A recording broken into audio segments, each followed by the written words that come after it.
बहुत बहुत स्वागत है आपका। मैं हूं आपके साथ आरजू साई।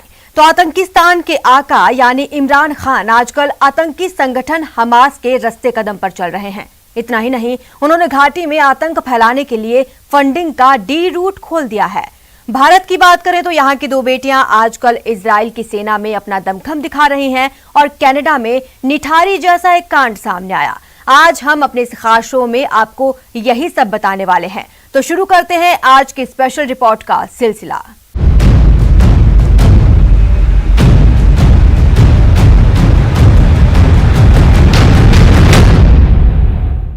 आज की स्पेशल रिपोर्ट में सबसे पहले बात करते हैं आतंकिस्तान की, जहां की फौज न केवल इन दिनों पाक अधिकृत कश्मीर के लोगों की जमीन पर कब्जा कर रही है, बल्कि भारत के आक्रोश से बचने के लिए उन्हें मानव ढाल के तौर पर इस्तेमाल कर रही है। पाक अधिकृत कश्मीर के एक शख्स ने महज 2 मिनट का वीडियो बनाकर पूरे पाकिस्तान की पोल खोल कर रख दी है।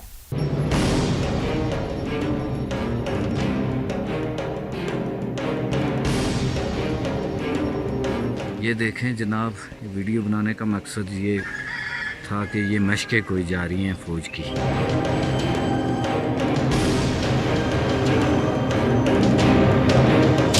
पीओके में सक्रिय इमरान की कब्जा कंपनी, लोगों की जमीन हड़पने का वीडियो वायरल। इमरान का हमास कनेक्शन बेनकाब।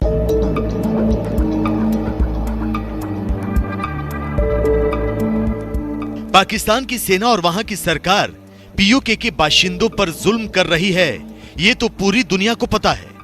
पाकिस्तान की सेना और सरकार पीओके के लोगों को दहशत का दामन थामने के लिए मजबूर कर रही है, ये भी पूरी दुनिया को पता है। लेकिन पाकिस्तान की सेना और वहां की सरकार पीओके के लोगों को बलि का बकरा बनाकर मौत के मुंह में धकेलने का प्लान बना रही है, ये शायद ही किसी को पता हो। ये देखें कि कैसी बदमाशी मचाई हुई है, ये कौन सी मशकें हो रही है। भारत और पाकिस्तान के बीच हुए सीज फायर एग्रीमेंट के बाद से भले ही एलओसी पर शांति हो, लेकिन पाकिस्तान की बुज़दिल फौज अपनी हरकतों से बाज नहीं आ रही है। बाजवा ब्रिगेड सीज फायर का भी फायदा उठाने की कोशिश में जुटी हुई है। पाकिस्तान की सेना ने पीओके में रहने वाले लोगों को रक्षा कवच के तौर पर इस्तेमाल करने के लिए एलओसी से सटे इलाकों में बंकर और कैंप तैयार कर रही है। खुद पीओके के रहने वाले एक शख्स ने वीडियो बनाकर पाकिस्तान की सेना की इस कायराना हरकत की पोल खोल दी। इससे पहले कि हम इमरान के हमास कनेक्शन का कच्चा चिट्ठा खोलें, इससे पहले कि हम इमरान खान की पीओके के लोगों के साथ गद्दारी की कहानी बयां करें, इससे पहले कि हम इमरान के शैतानी कवच के बारे में बताएं, आपके लिए ये वीडियो देखना बेहद जरूरी है। न्यूज़ 18 को मिला 2 मिनट का ये वीडियो इमरान खान और उनके सेनापति कमर जावेद बाजवा का सच पूरी दुनिया के सामने ला देगा।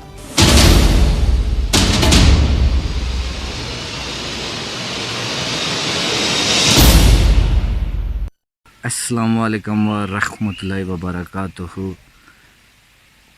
तमाम फेसबुक फ्रेंड को बहुत बहुत सलाम। ये देखें जनाब, वीडियो बनाने का मकसद ये था कि ये मशकें कोई जा रही हैं फौज की। आप देखें कि ये मेरा भाई का घर है और ये सामने पोस्ट होती है या क्या होता है इनका टेंट वगैरह, ये लगा हुआ है। और ये आप देख सकते हैं, ये डिश पीपीआर की फिटिंग, आगे वॉश बेसन और बाथरूम का इंतज़ाम किया हुआ है इन्होंने अंदर, और पूरे डिटेल में सब कुछ रहने का बंदोबस्त किया हमारी ज़ाती मलकियत में। और इसके साथ ज़ाती मलकियत में ये एक और टेंट लगा हुआ है, और ये भी ज़ाती मलकियत में टेंट लगा हुआ है, और ये भी ज़ाती मलकियत में टेंट लगा हुआ है, और साथ में ये 4 टेंट।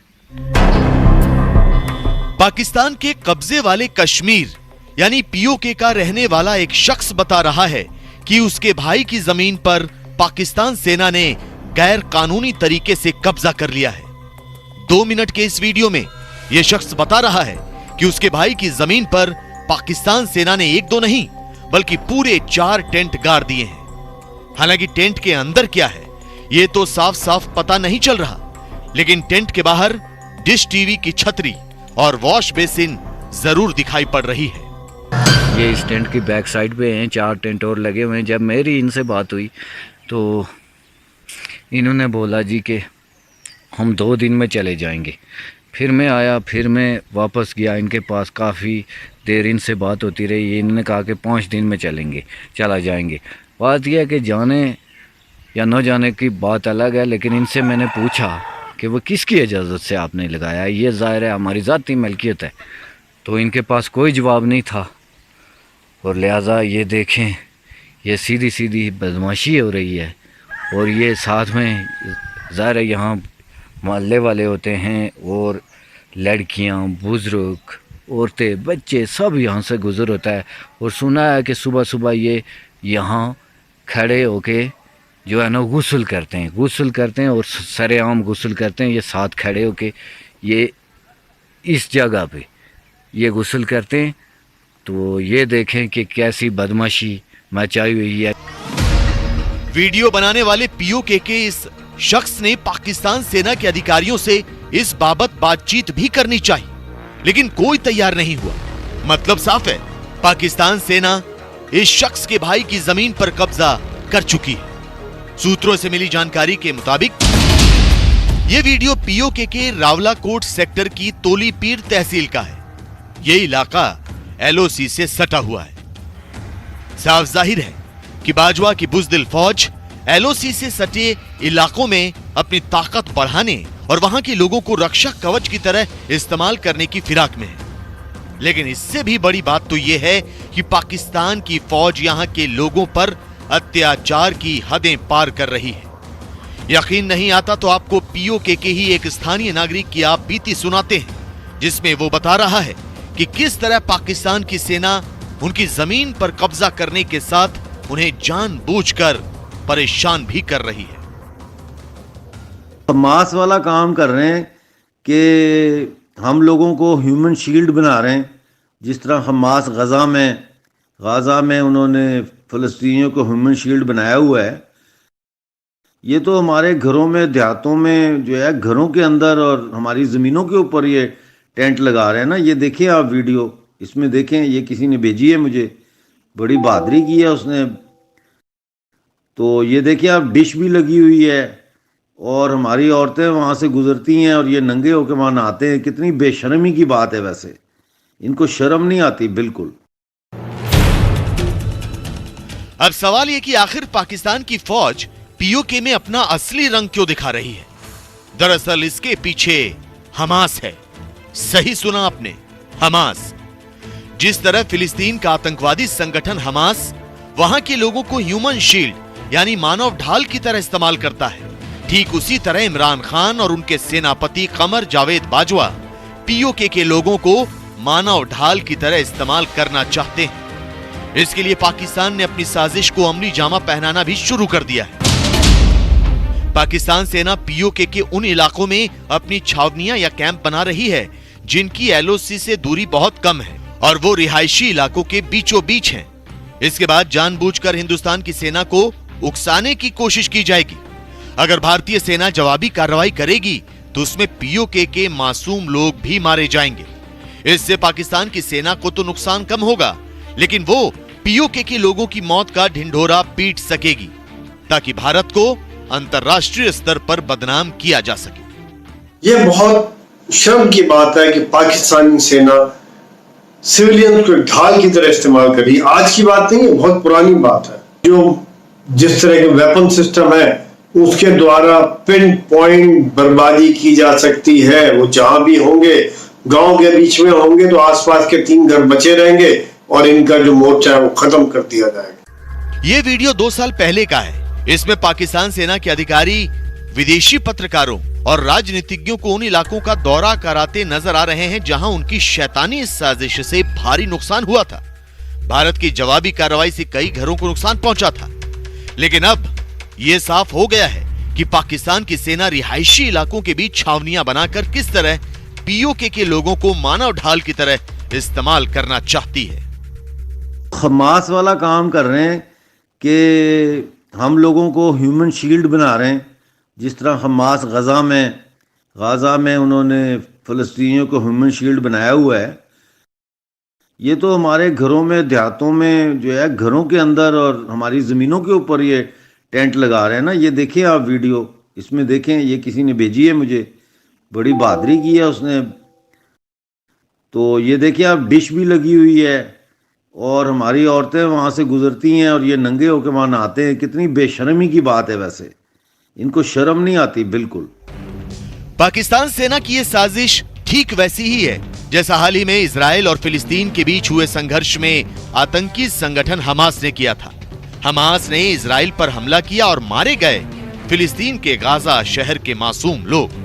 लेकिन पीओके के लोगों की बदकिस्मती ये भी है कि उन पर कई तरह के अत्याचार किए जाते हैं, उनके जायज अधिकार भी छीने जाते हैं, उन्हें मूलभूत सुविधाओं से वंचित रखा जाता है और तो और जबरन आतंक की भट्टी में झोंक दिया जाता है। ये देखें जनाब, ये वीडियो बनाने का मकसद ये था कि ये मशकें कोई जा रही हैं फौज की।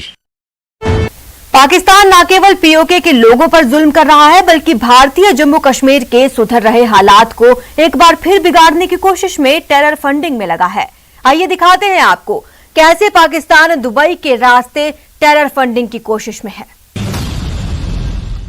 कश्मीर घाटी में सुधरते हालात और शांति बहाली को देखकर पाकिस्तान बेहद बेचैन है। पाकिस्तान की खुफिया एजेंसी आईएसआई और आतंकी संगठन हिजबुल मुजाहिदीन ने कश्मीर घाटी में हालात को खराब करने के लिए आतंकी साजिशें तेज कर दी है। खुफिया एजेंसियों को मिली जानकारी के मुताबिक पाकिस्तान अपनी साजिश को अंजाम तक पहुंचाने के लिए दुबई रूट के जरिए कश्मीर घाटी में सक्रिय आतंकियों को फंड भेज रहा है।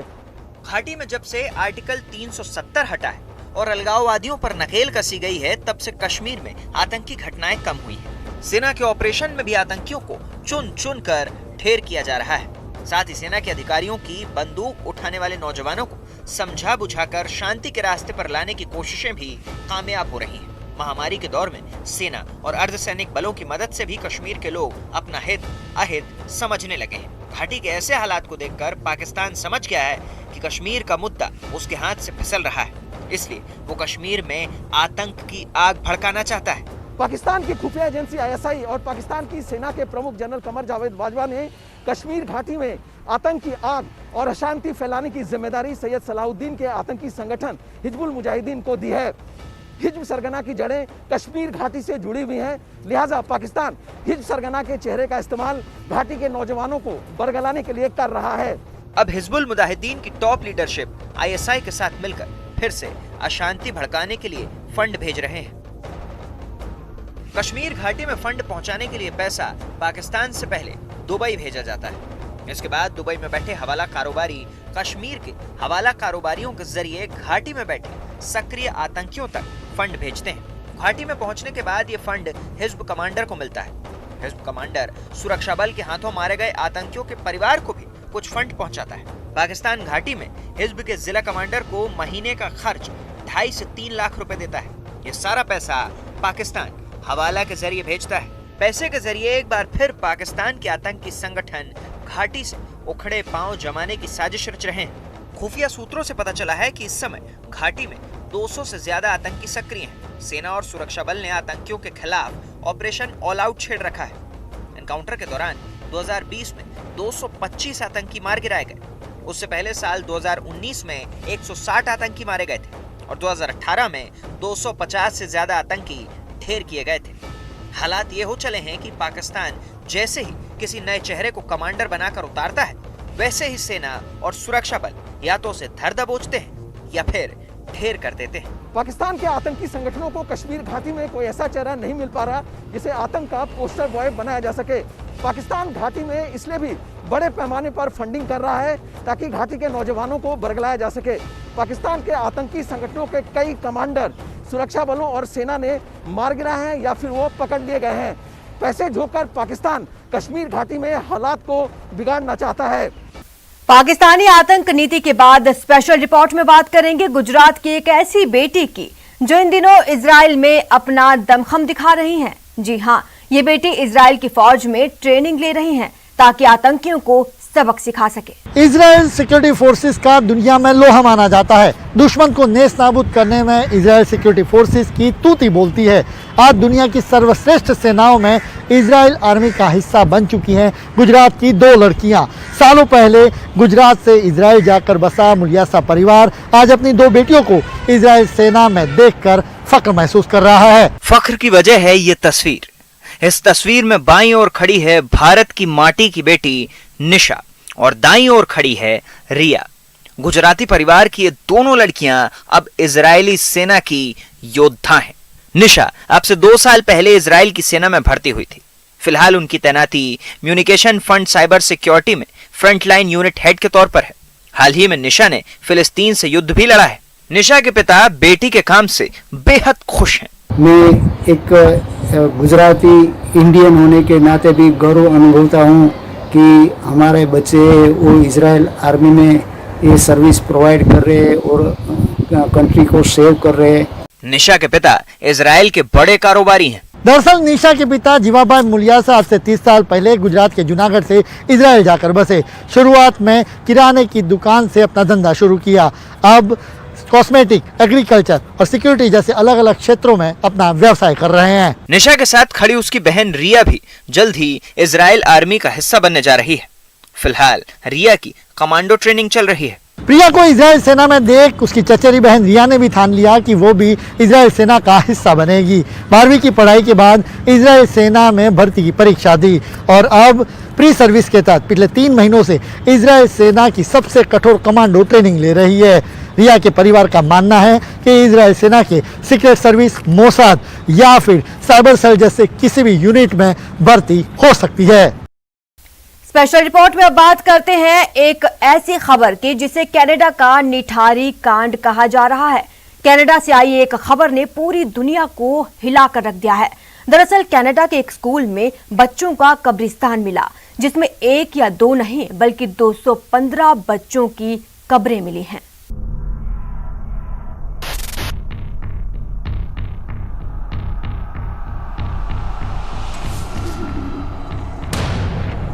कनाडा के इतिहास का खौफनाक सच। स्कूल में मिला कब्रिस्तान। 215 बच्चों की कब्रें मिली। कनाडा का निठारी कांड।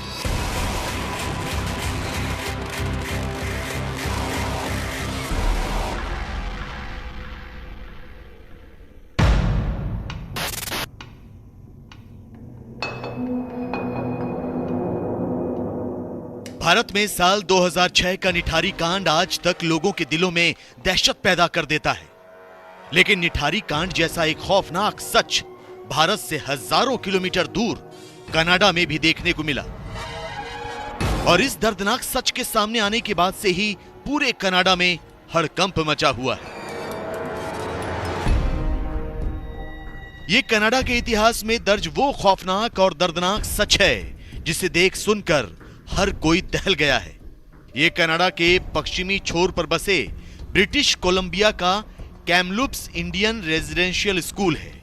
और फिलहाल ये स्कूल एक ऐसी खबर को लेकर दुनिया भर की सुर्खियों में बना हुआ है जिसकी हकीकत देखकर हर कोई सहमा हुआ है।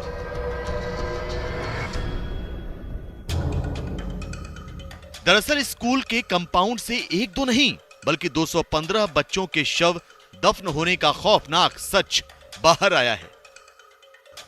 खबर के मुताबिक स्कूल में दफन बच्चों में कुछ की उम्र महज 3 साल की बताई जा रही है। हैरानी इस बात की है कि बच्चों के इस कब्रिस्तान को दुनिया की नजरों से छिपाने के लिए इन शवों को स्कूल परिसर में एक छिपी हुई जगह पर दफनाया गया था, जिस पर किसी की नजर ना पड़े। यानी इस सच को जानने वाला इसकी खौफनाक हकीकत को दुनिया से छिपा कर रखना चाहता था। इससे भी हैरान कर देने वाली बात यह है कि कैमलूप्स इंडियन रेजिडेंशियल स्कूल के पुराने दस्तावेजों में इतनी बड़ी तादाद में बच्चों की मौत का कोई जिक्र नहीं किया गया है। What we know is that the discovery in Kamloops is part of a larger tragedy, and that from coast to coast to coast, many children forced into the residential school system disappeared without a trace. We know that the harm caused by the legacy of these institutions plays out today in the intergenerational trauma so many families must deal with. And we know that Indigenous peoples still face racism, systemic discrimination, and unacceptable injustices. Kamloops Indian residential school साल 1890 से लेकर 1969 तक Canada का सबसे बड़ा आवासीय school माना जाता था। कनाडा की ट्रूथ एंड रिकॉन्सिलिएशन कमीशन की एक रिपोर्ट के मुताबिक 1890 से लेकर 1969 यानी 79 साल के दौरान कैमलूप्स इंडियन रेजिडेंशियल स्कूल में कनाडा के इन्यूइट और मेटिस समुदाय के करीब 1.5 लाख बच्चों को जबरन भर्ती किया गया था। इसका मकसद इन बच्चों का धर्म परिवर्तन कराना था। स्कूल में बच्चों को ईसाई धर्म ग्रहण करने के लिए मजबूर किया जाता था और सैलिश यानी अपनी मातृभाषा बोलने नहीं दी जाती थी। बात ना मानने पर बच्चों को पीटा जाता था और उन्हें अपशब्द भी कहे जाते थे। रिपोर्ट के मुताबिक उस दौरान 6000 बच्चों की मौत हुई थी।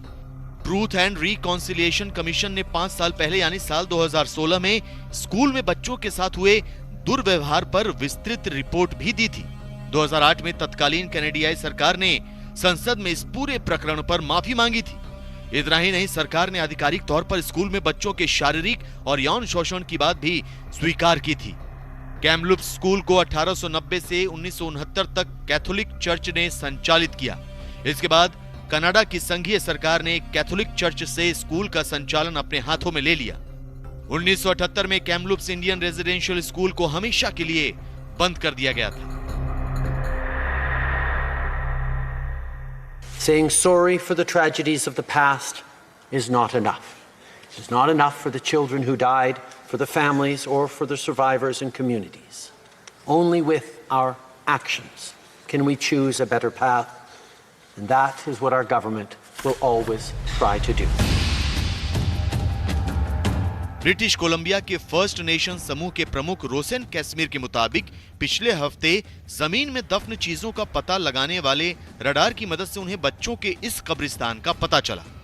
इस घटना के सामने आने के बाद अब कनाडा के इन्यूइट और मेटिस समुदाय के नेताओं की मांग है कि कनाडा में अब हर उस जगह की जांच की जाए जहां कभी भी कोई आवासीय स्कूल रहा हो। उन्हें शक है कि अगर इस जगह की और जांच की जाए तो बहुत मुमकिन है कि यहां दफनाए गए और भी बच्चों के कंकाल बरामद हो सकते हैं। फिलहाल रॉयल ब्रिटिश कोलंबिया म्यूजियम बच्चों की मौत का कारण पता लगाने में जुटा हुआ है। फिलहाल इतना ही। आप बने रहे हमारे साथ और देखते रहिए News 18 राजस्थान।